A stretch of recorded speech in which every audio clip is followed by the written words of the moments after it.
FAVME presents Unfolding Mental Illness, hosted by Saraswati Suresh. Hello, everyone. FAVME, Family's Voice on Mental Illness, is back with another episode on unfolding mental illness.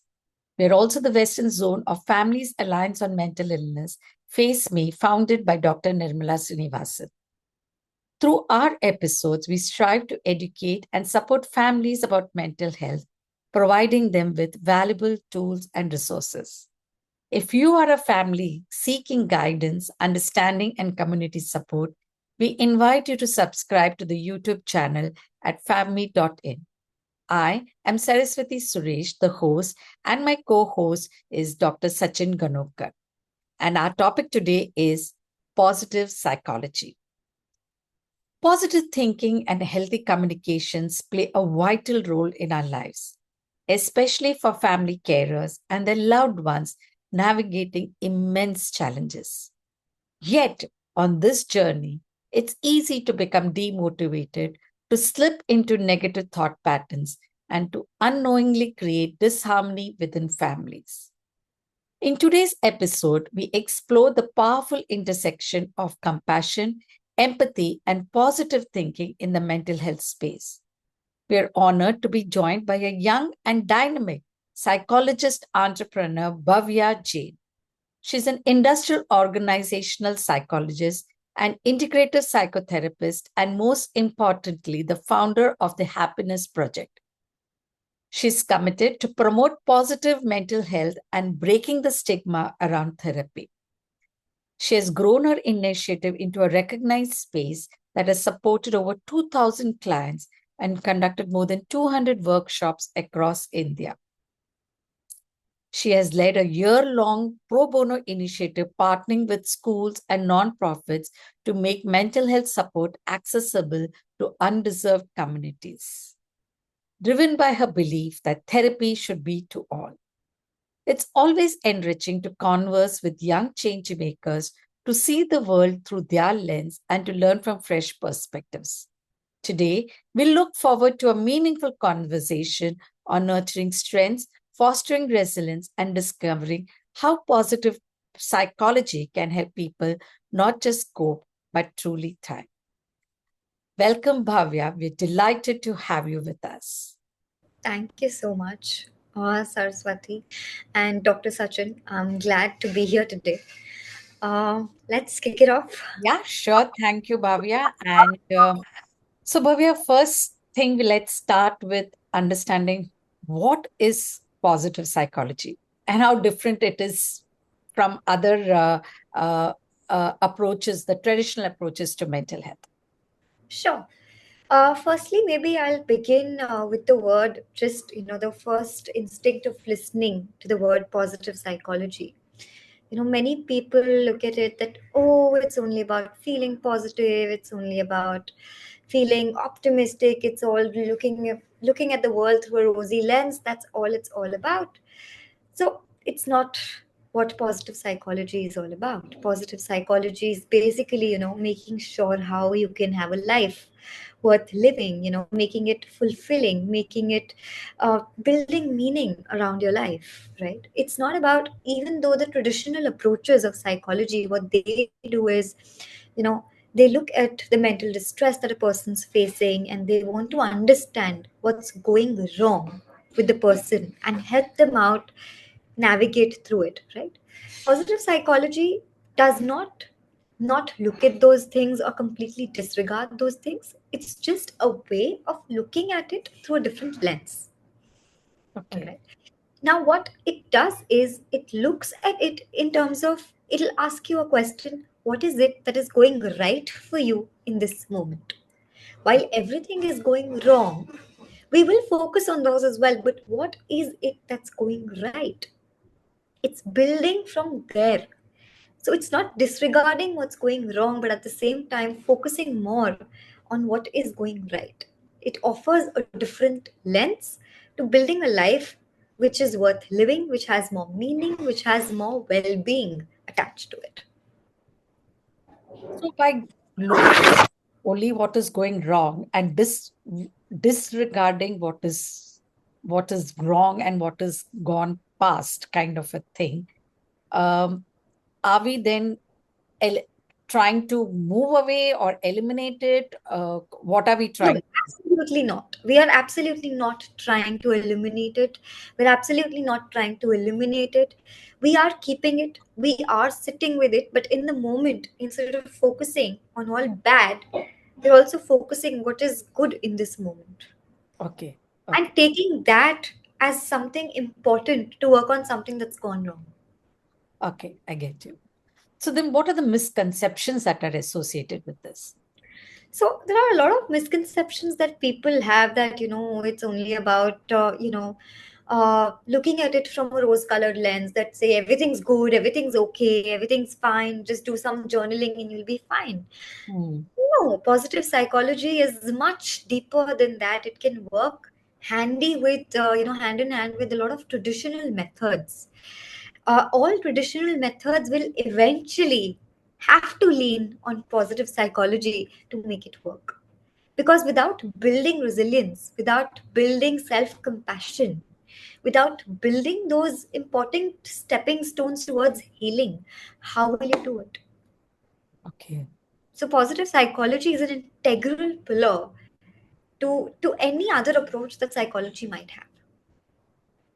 So, uh, nowadays people talk of you must practice gratitude, you must be always optimistic, which is sometimes very, very difficult, Absolutely. and like even today when I was doing my yoga, the person was saying you must practice thank 300 people. But is this really backed by science doing something like that? Absolutely. So it's research driven and it's proven in so many researches that Mhm. when you practice gratitude, you reduce your stress levels. When you practice gratitude, you improve your sleep because you're sleeping with a happy mood that, oh, everything's going well in my life. Thank you, God, for giving me this. That, thank you, my day went so well.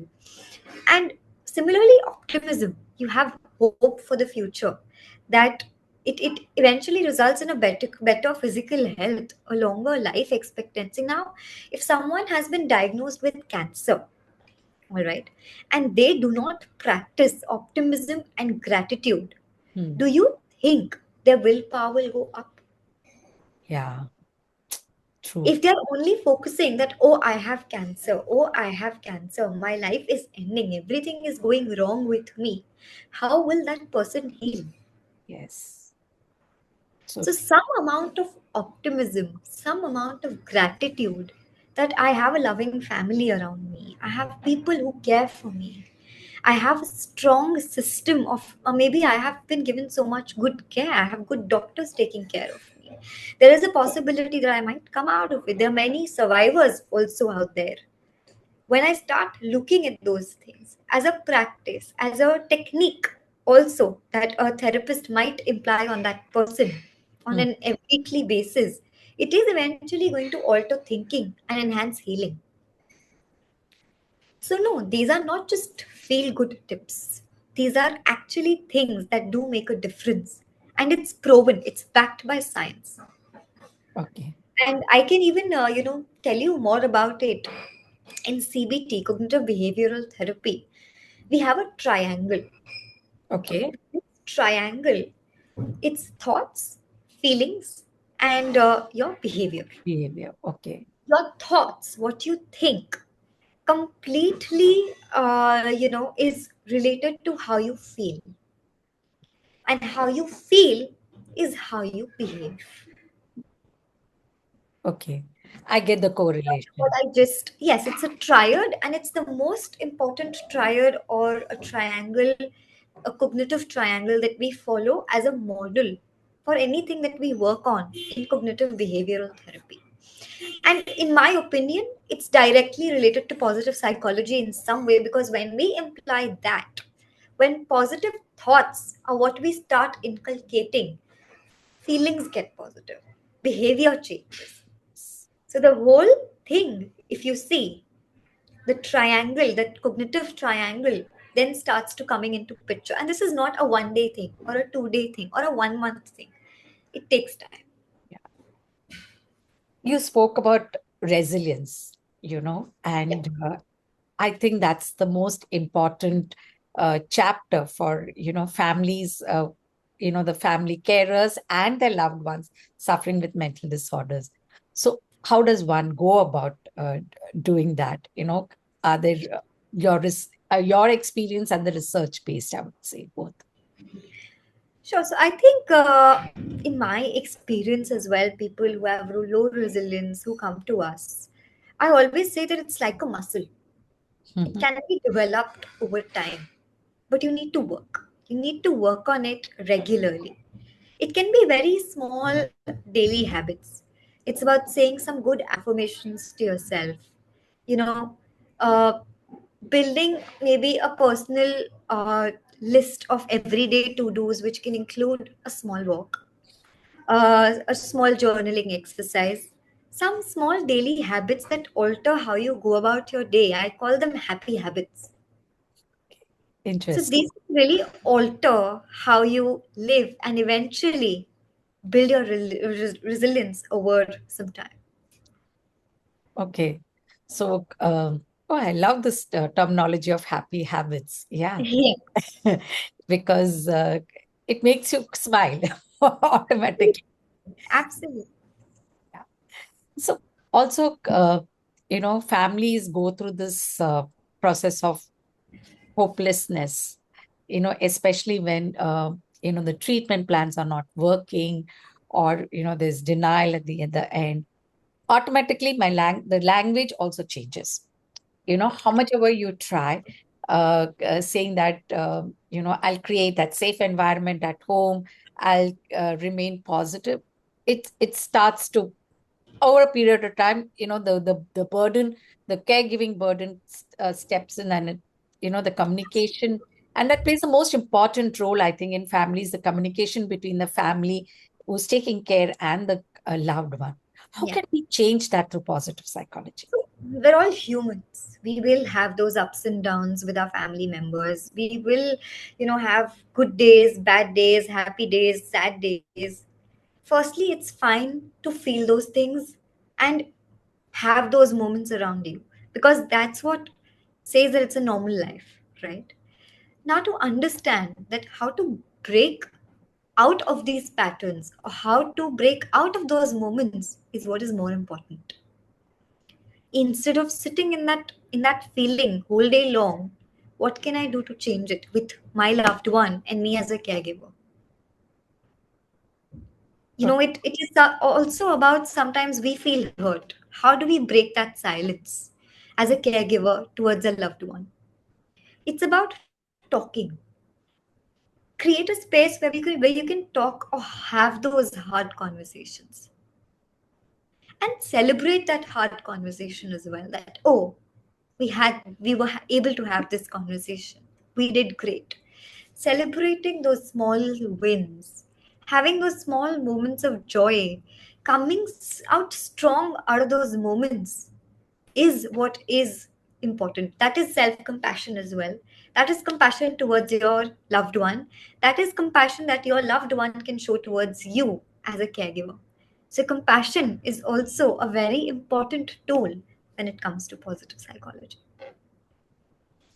I think that's a wonderful takeaway, honestly, Bhavya. Small wins, small victories, and celebrating them. I think, yeah, we tend to get so caught up in the bigger Picture. aspect, Yeah. yeah, in the bigger picture, that these small things we tend to get lost. And I totally agree with you. Along with then automatically empathy and compassion follows. Yeah, very true. So, uh, what do you think that, with positive psychology, the critics always say that you're ignoring the real pain or the systematic issues. I'm going back to my question of earlier, okay, are we eliminating it? So, on similar lines, I just want to because people tend to think that that's why I'm re asking this question. Okay. That, could you repeat the question? that the critics say that with positive psychology, you tend to ignore the real issues and the real pain. No, absolutely not. We are not ignoring any issues. We are not ignoring anything. Rather, when we say you're going through something, don't let it go by. Try and write about it. It has many such interventions that we do. One is journaling. What you're feeling in that moment. Where is this feeling arising from? We are not saying disregard that feeling. We are having different ways of coping and dealing with that feeling. Okay. Instead of only focusing on the bad, I want you to write it down. I want you to write where this feeling arised from. Is everything going wrong or is there something going right? Okay. And many a times I have seen when my clients are doing that exercise, they themselves say that they feel lighter. Because sometimes, even if you are going along your day in a day-to-day basis, you're out somewhere, something happens. You cannot come rushing to a therapy center to or maybe to your therapist. What can Hmm. you do right after that moment to deal with that moment? You can grab a paper and a pen and start writing. Okay. And many a times clients have come back with such positive feedback from this exercise that just doing that Hmm. is making them snap out of that moment. Okay. Not to snap out of it completely, but to feel better in that moment and to deal with that moment in your therapy session. You've written it down, it's documented, Hmm. and you've dealt with it in that moment. Now you deal with it properly in your therapy session. Come with it, talk about it, we deal with it. So, Okay. everybody, if you see, is a work in progress, Hmm. right? All of us, we will have those moments. Positive psychology is not at all about focusing on fleeting happiness. Hmm. It is about finding meaning. It is about self compassion and compassion towards others. Okay. But just to so every day, every moment, I can't be thinking about being positive. Absolutely. This the I mean, when I keep reading so many affirmations and things like that, it just doesn't work. I feel then it's very toxic to keep on Yeah, being positive. It's sometimes very toxic for all of us. absolutely. So how how do you then put an emphasis on actual happiness or our strength? It is a long process, like I said. All of it is a work in progress. It cannot be achieved in one day. You say, oh, I'm happy, and you're happy. Um, Sometimes you need to sit with your sadness. yeah. Positive psychology is not about only focusing on happy moments and happiness. Hmm. Positive psychology is all about having some tools, like I said, happy habits or good habits, if you want to put it that way, Huh. which involves you journaling about your issue. You're feeling sad, feel sad about it, write about it. You Okay. feel sad, amazing. Go and walk it out. Okay. It, walk with it, think about it. You're going through something, maybe go for a workout while you're dealing with it. You sweat it out. You deal with it. And nobody's asking you to snap out of it, but deal with it. So you're saying don't disregard those Absolutely not. emotions also. Absolutely not. So You positive deal with it in psychology does different. not mean that. No, Absolutely. no, absolutely not. Yeah. So do you think you have done a lot of work in schools and colleges? Do you think that there has to be a concept or a curriculum which they should incorporate for positive psychology? Oh, absolutely. I think journaling can be a habit that all of us can have, right? It Hmm. is a very important tool just to put perspective as to how you're going about your day or what is happening in your life. And for yourself to look at yourself from a different perspective. When you look at those write ups 10 years down the line, you see what a different person you've become, or maybe even 2 weeks after you wrote that piece. You see what you've come out of, right? That makes you see your growth in some way. So those habits can really change how a person feels, and inculcating a daily habit of maybe two affirmations a day, if not one affirmation a day while you wake up. If you believe in God, think about, take God's name. Have that, you, if you have that faith, if you believe there's some superpower up there, maybe just believe in that. So these small things can also transcend how you change a lot. For a person who's in depression, who's taking therapy and also having these habits, can do a lot for that person. It's a long mile that these habits can take that person. You reminded me of my father, who used to maintain a diary those days, and he would write out what happened during the day, his emotions. Oh, Uh, wow. I think somewhere we have all got lost. Uh, I mean, when you talk of journaling, I'm actually going back and relating to what he used to do. Hmm. Uh, do you think the younger generation is open to these ideas, or there's I a fear think of yes, factor we in are. their way? See, the younger generation is caught up a lot in social media. I think if they see a couple of reels talking about journaling, they'll start journaling. If they see a couple of reels that they need to walk, they might start walking every day, maybe 10 minutes. So I think they're really, really influenced by social media in many ways, in good and bad. Right, in good ways, they are learning that therapy is important. Therapy can help, but at the same time, this AI bullshit is happening, and people are just getting caught up in that. So that is where the younger generation is getting lost. But I think every all of these people will also, somehow find a right influencer who maybe guides them towards what's right. I hope for that to happen. To talk about your entrepreneurship on happiness project, I now hand it over to Dr. Sachin. Sure.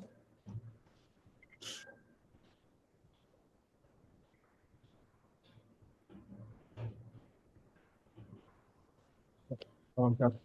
Thank you, Bhavya. Thank you, Saraswati. Thanks a lot. I think that was a very interesting conversation, and I think Saraswati mentioned some very important points because that is what families feel. Because sometimes when your loved one is not keeping well, it's sometimes very difficult to be positive, maybe on a day-to-day basis. You are definitely sucked out in sometimes with negative emotions, and it might take maybe hours or days to actually come out. So it's not actually very easy. And I think what you mentioned is also very nice about happy habits. Uh, just to continue it ahead, uh, how does positive psychology intersect with spirituality or making a meaning out of our lives?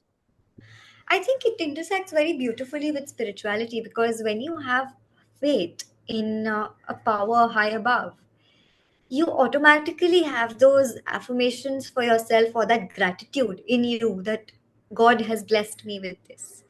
I think someone can criticize God for giving them something wrong, but I think after coming out of that situation, they also feel blessed. They can also feel that gratitude that God has blessed me with this.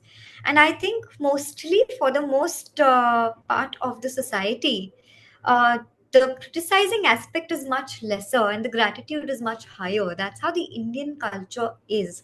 And I think that's how the Indian culture, different religions teach all of us to be grateful to their God. So I think that's one beautiful aspect of our culture, about our spirituality as an aspect, about faith, that how beautifully it can intersect with gratitude and tools that positive psychology has in that way.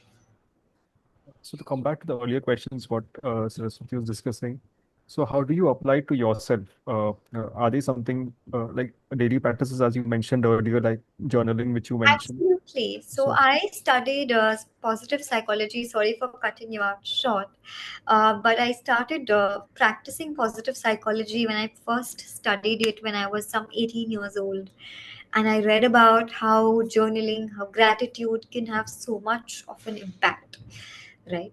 So, studying that, I immediately started implying that in my day to day life. I started going on walks every day, even if it was for just 10 minutes. I started, doing journaling every day. If not every day, I do it every alternate day. I make it a point that I do it because I don't know for others, but it has helped me a lot come out of situations and look at them from a different perspective 2 days after or 1 day after reading it what I wrote. So in my previous podcasts also I've talked about journaling a lot. So that has one thing that I really do tell most of my clients to do, and it might sound stupid that, oh, you're only writing down things, and maybe on day 1, day 5, or day 10 you might not see a change or a difference, but once you practice it over the years you see that there's a lot that changes because of that. So yeah. Yeah, thank you.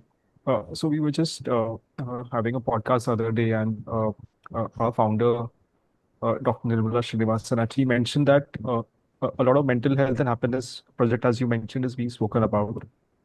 But there are like families like us who deal with serious mental disorders, and there are people who are at risk, and we get covered under the same umbrella.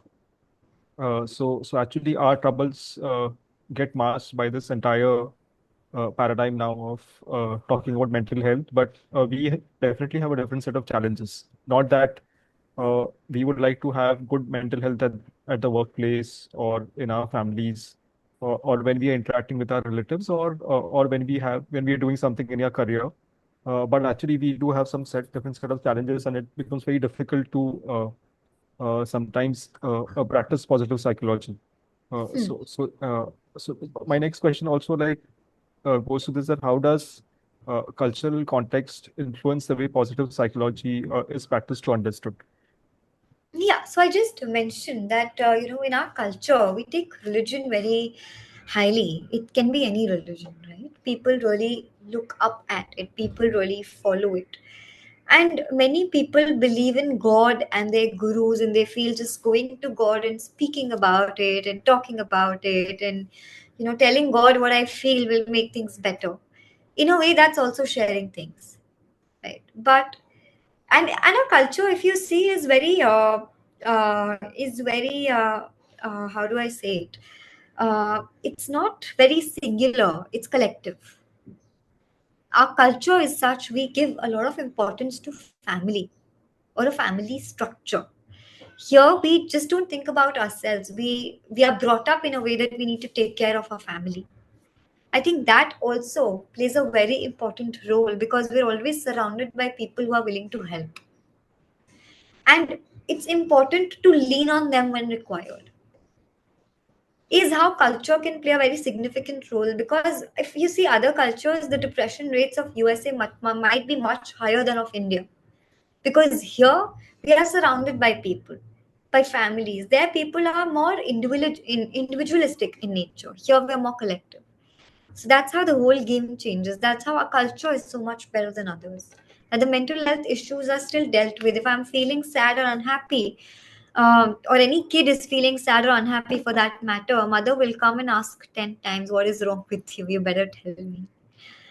So that nagging can actually make the child speak up and get rid of whatever's going inside. So yeah. No, thanks, thank you. That's a good like answer to what we understand in our context.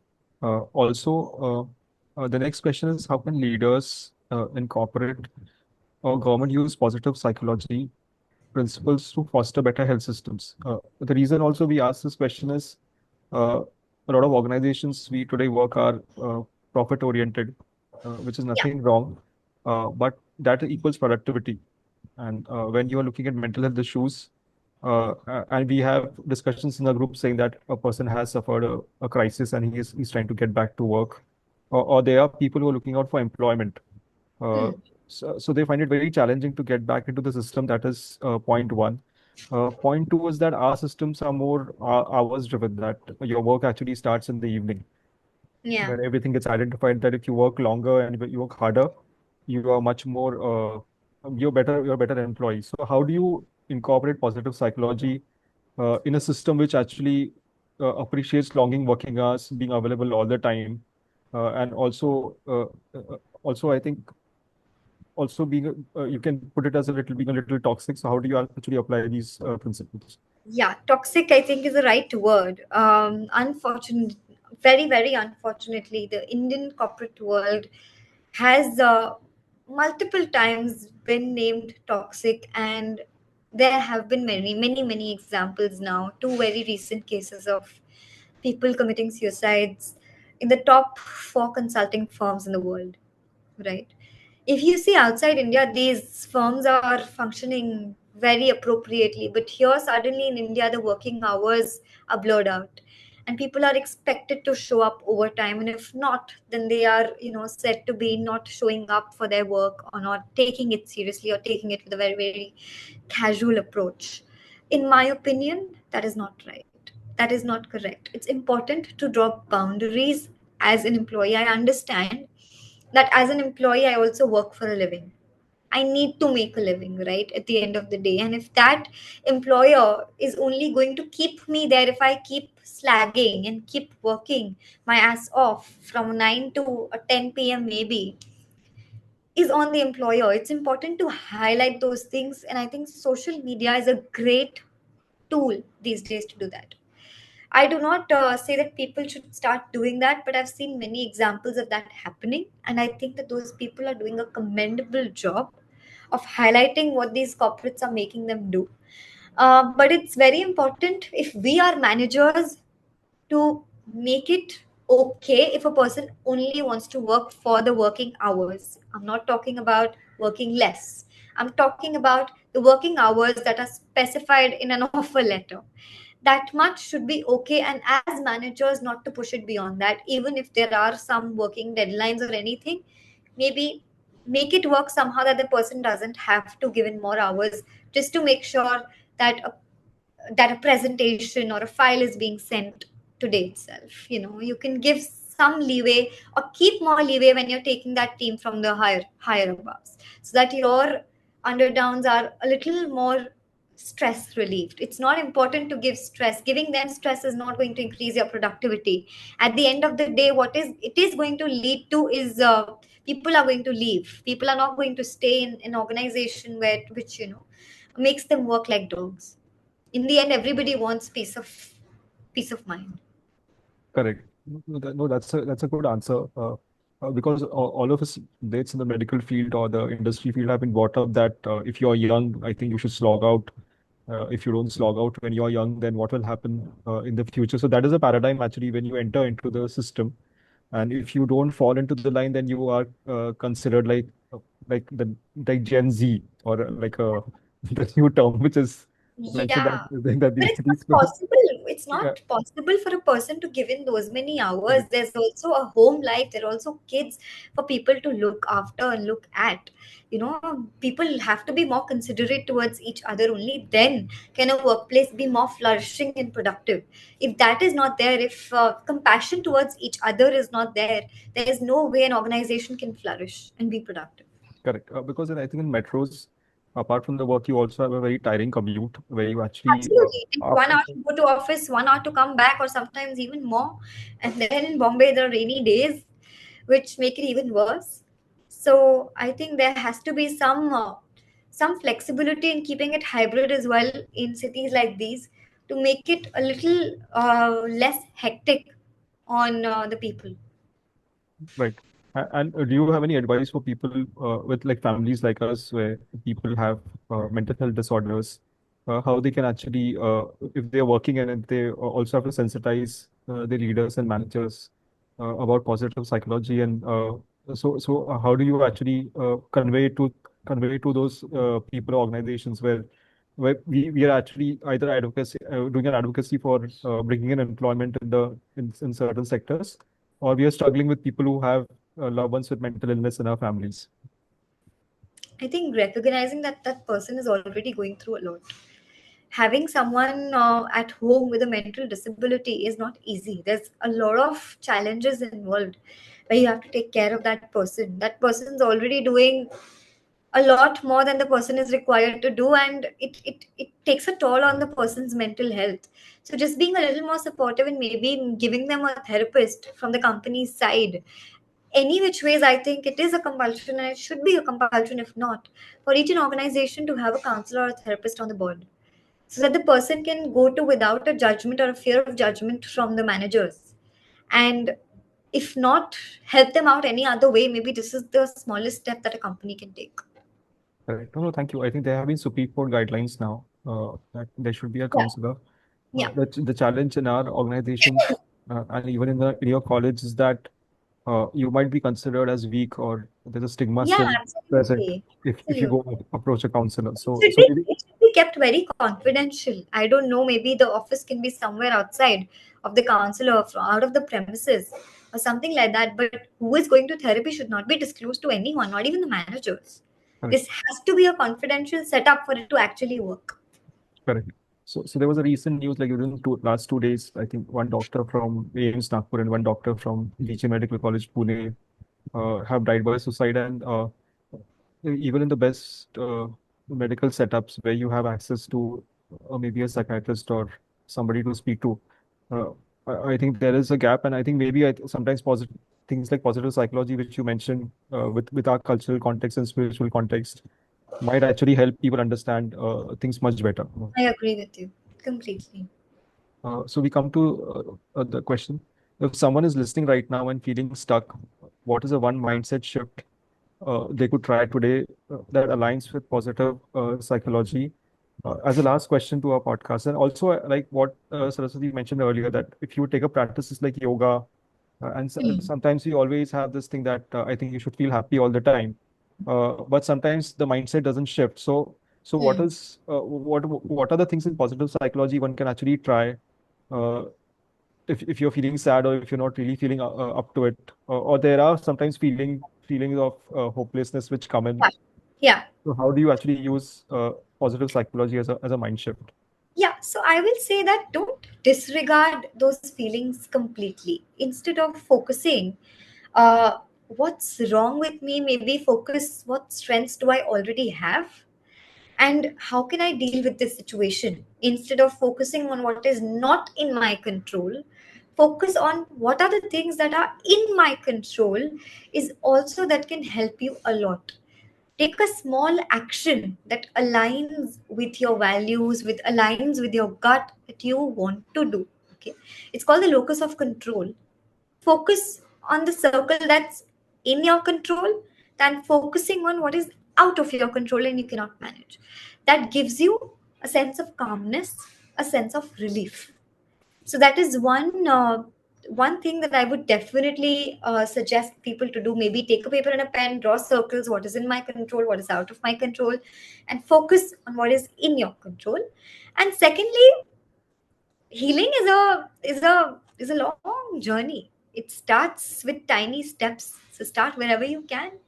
Maybe these circles of the locus of control. Maybe it is about just taking that notebook and starting your journaling practice. Maybe it's just about taking 10 minutes walks every day. Maybe it's just telling yourself everything will be okay eventually. Anything that works for you, start there, and you shall see it happening. I have two questions, Yeah. Bhav, before we end this podcast. One is when you say journaling, okay? I have read it somewhere and I just want to run it through you. Is that a lot of people now do journaling by putting it on the computer, typing it on. Whereas I've read that it's better not to do that and actually write it out in a notebook or diary, or you have a special book on it. So, what's your take on what is the ideal way to do it? I think do it on a paper and a pen, in a diary and a pen. Why? The Ha. way you're writing it, the style you're writing it in, the pressure you're putting on that paper. When you look back at your diary or your journal entries, every day is going to look different. Okay. In the style you've put it in also. So when you look back at it, you're not just going to see at that journal, you're also going to feel what you felt in that moment. Okay. Basis, when you do it on the computer, it's all the same. Ha. Okay. So that's the reason where people tell you to write. That's a very important reason because it has raw emotions in there, Okay. which you can feel, which you can see how what you've come out of. So that's the logic. Okay. Lovely. Thank you. Before we wind up, we'd like you to share more about your happiness project. What got you Absolutely. to draw into doing something like that? Your personal journey. Oh, sure. So that happiness project started long back, it actually formally started on paper. I was 18 years old when I started working with students. I was actually teaching them a subject or two. It was just, initially it was just out of goodwill. Somebody wanted me to just take care of their kids for 1 2 hours, just to leave them with me so that I can teach them. It was actually one of my professors who wanted me to just, take care of her two kids. And that's when they used to come to me and start talking about life, that we cannot maybe talk to this about our mother, we cannot tell this to our parents. Is instead of those 2 hours of teaching them, it started turning into 2 hours of counseling. And not just that, then I joined a center where there were multiple kids coming to study a subject, but instead of that 1 hour, they used to come 2 hours early just so they could talk to me in turns. So I could feel that this is something a lot more than teaching. What I'm doing here is not teaching. What I was actually doing was counseling in a way, because it was active listening. Because at that time I wasn't a counselor. All I was doing was active listening and empathizing. The two most important tools of being a therapist. Fantastic. So I can say I've been practicing since almost a decade now, in ways I did not know. So yeah, THP had maybe come into my mind somewhat then, and it just formalized on paper some 3 years back, where I did 1 year of completely pro bono work, because my motto when I started THP was not to earn or make money out of it. It was only to make therapy, counseling, and mental health accessible and available to one and all. So 1 year of completely pro bono, THP did not charge even 1 rupee from anyone. Post that, I realized it's also important to earn. I've grown up, I have to pay my own bills. So yes, we need to monetize our services, but at the same time, THP caters to each financial pocket. We still give out therapy sessions that are absolutely free. We still give out therapy sessions that are only charged at 100 rupees per session. We still give sessions where it's 2 months paid, 2 months free. So it's economical for any sort of a budget that you come in with. Anybody who wants therapy, we try making them stay, making them do it despite of their budget.